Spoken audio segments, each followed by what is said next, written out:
I believe this is a part 24, Sightseeing with Dignity Human Rights Art Series 57, Framing Nearing Completion.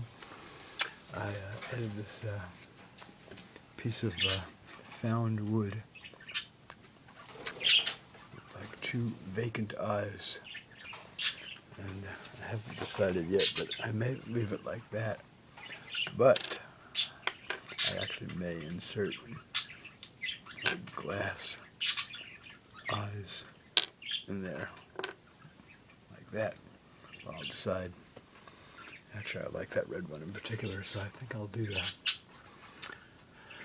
Alright, to be continued. I still haven't tried drilling into some of these broken pieces of pavement markers, which are, one can see strewn around streets and avenues.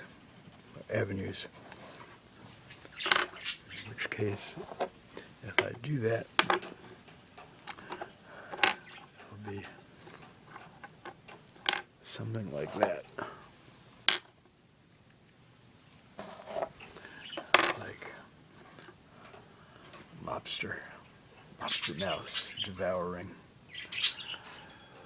the consciousness of everyone involved in the slaughter. Alright, to be continued. Thanks for the feedback, budgies. Appreciate it. Chew eating over there, chew playing and singing over here.